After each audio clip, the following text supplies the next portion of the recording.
Osclaíodh Seomra Ranga Nua in nGaelscoil an Chuilinn le deireanaí, Seomra do dhaltaí a bhfuil uathachas orthu ar a dtugtar rang seónna. Is spás níos ciúna agus níos suamhnaí é an Seomra Ranga seo, agus cairíonn sé sin leis na dhaltaí a bhfuil uathachas orthu suamhnas a dhéanamh.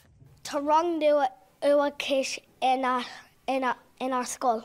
Glíonn rang seónna ar an Seomra seo. Is spás fhoghlaim a sucr agus ciúna í de páistí le uathachas.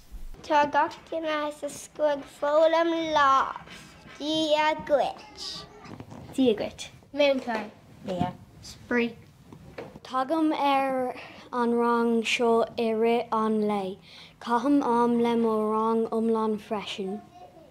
Charraigh cumann na dismóthirí leis an scoil le hacmhaní nua a cheannach agus d'oibrigh sé lealaí ón Ráine Dachais le múntóirí Fergus agus nónín Haran Sara ar dheara áil in an Seomra Ranga.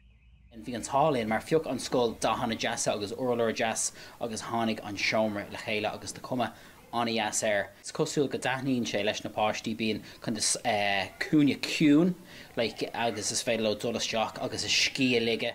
Fógraigh I muiséad fiche sé an bhí sicáta go gcuirfar muoinú ar fáil de 860 múntóir idircis speisialta agus 1770 cúntóir riachtanis speisialta sa bhreis chun taú le páistí a bhfuil riachtanis idircis speisialta acu. Áine Humphreys, Nuacht Cúla4, Baile Átha Cliath.